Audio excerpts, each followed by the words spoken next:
창세기 33장 14절에서 16절까지 보겠습니다. 14절 제발 바라건대 나의 주여 종보다 앞서 건너가소서. 그러면 나는 다리를 아주 천천히 움직이게 할 것이다.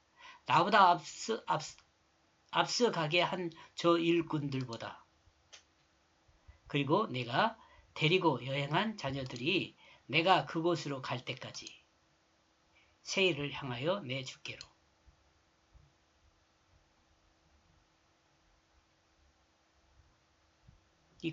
세일이란 말은 거칠다는 말도 있습니다는 털이 많은 그런 의미도 있습니다.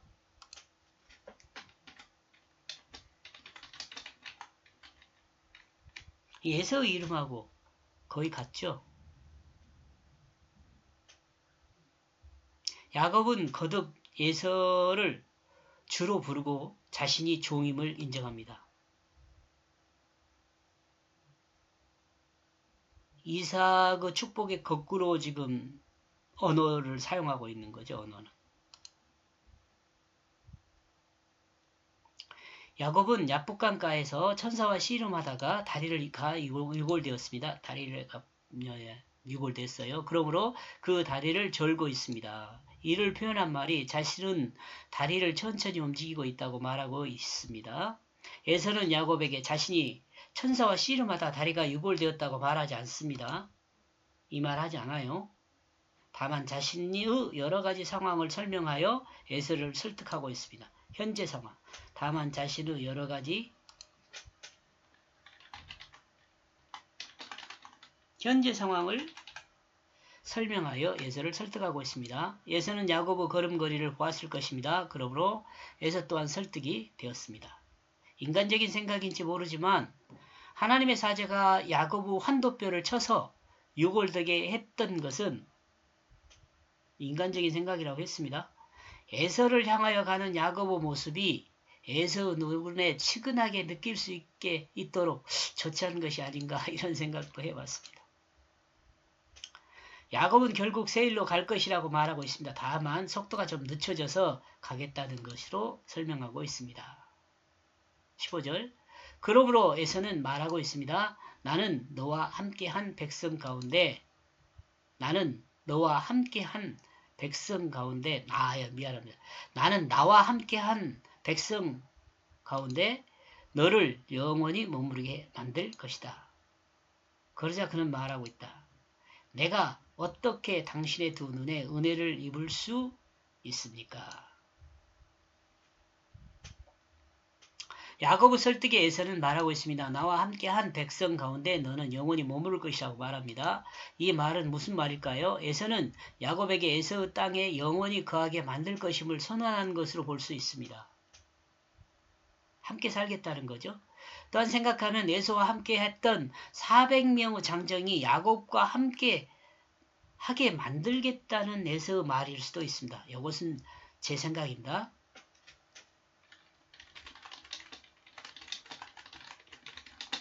이것은 제 생각입니다. 에서는 야곱을 한 형제로 땅을 공유하겠다는 선언을 한 것으로 보입니다. 그러므로 야곱은 감탄하고 어떻게 형의 땅을 내가 공유할 수 있습니까? 라고 반문하는 거죠.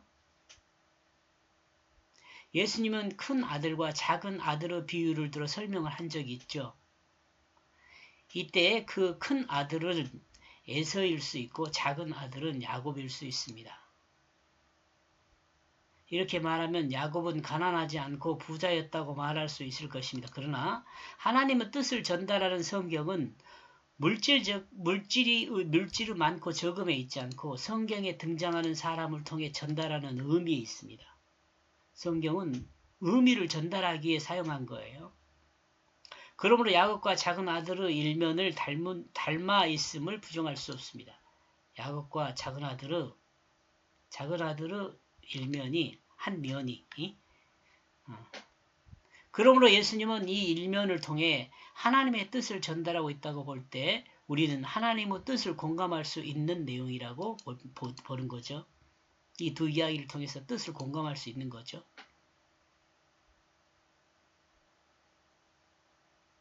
형제이지만 종으로 말하잖아요. 야곱은. 작은 아들은 아버지 앞에 자신 아들이 아니라 종이라고 이야기하잖아요. 동생을 죽이겠다고 말한 에서가 이제는 한 형제의 온전한 모습으로 서게 되니 참 아름답죠. 모든 그리스도인은 서로가 형제입니다. 그죠? 예수 피 공동체죠. 여기서 예수 피 공동체라니까 우리 사람의 피 이걸 이야기하는 것이 아니고 생명의 공동체입니다.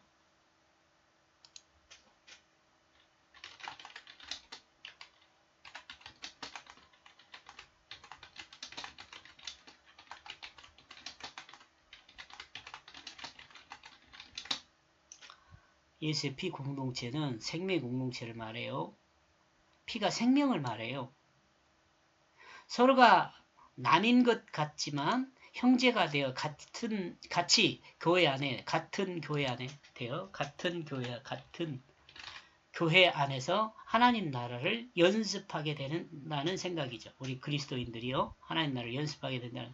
또한 여기 줄 바꿉시다. 이건 좀 또한 새롭게 거듭난 사람은 그 마음에 이미 시작된 하나님 나라를 누리는 그리스도인으로 살면 된다는 생각입니다. 여러분 이거 이해하시죠?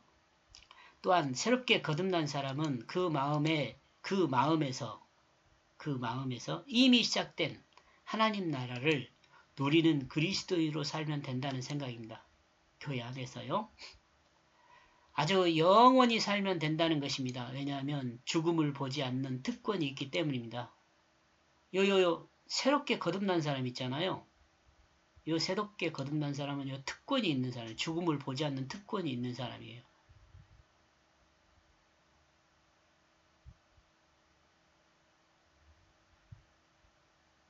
첫 번째 부활에 동참한 사람이라 그래요. 이와 같은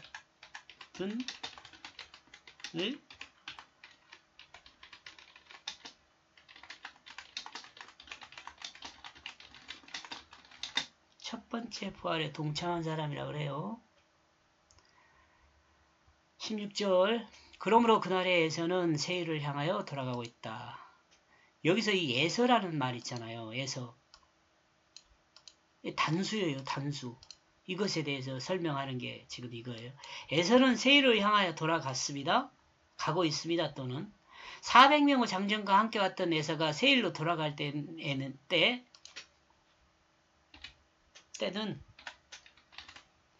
에서 혼자 돌아갔을 수 있습니다. 에서 혼자 돌아갔을 수 있습니다. 왜냐하면 에서가 돌아가는 길에서 에서는 혼자 곧 단수로 정리하고 있기 때문에 그렇습니다. 이거 제 생각인데요. 여러분 생각은 어때요? 이것에 대해서 잠깐 또 같이 생각해 볼 것 있는데요. 또 생각하는 거예요. 이 앞번에 생각했었어요. 아브라함이 모리아산에서 이삭을 번제로 드리고 집으로 돌아오는 길에 아브라함과 종과 집으로 가고 있음을 드러냅니다. 아브라함과 종과 집으로 가고 있다고 돼요. 가장 중요한 이삭이 같이 갔다는 말이 없어요. 이때처럼 에서도 집으로 돌아갈 때 그 400명의 장정과 같이 갔다는 말이 없습니다. 아마도 야곱에게 타향과 같은 광야에서 야곱을 보호하기 위해 에서가 취한 행동이었을 수 있다. 이런 생각도 해봤습니다. 여러분 어때요?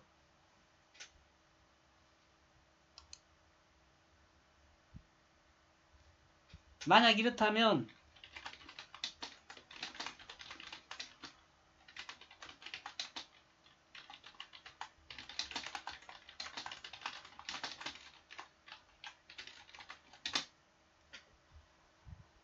그리고 세일에서 여러분이 알고 있는 것처럼 나중에 이제 곧 나옵니다만은 야곱의 딸 디나의 일로 야곱 아들들이 세일을 공격했을 때 이 장정들이 함께 했을 수도 있다는 생각. 물론 이제 형제들이 했다고 나오거든요.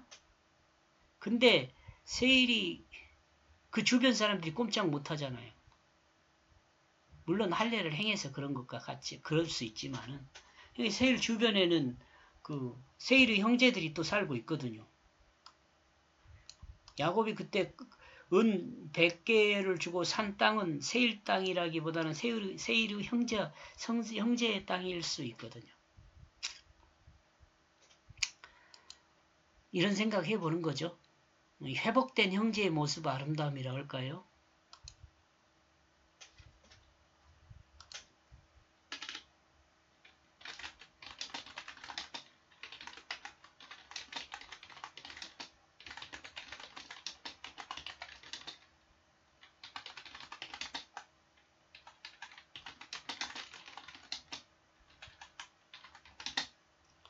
여기까지 보겠습니다.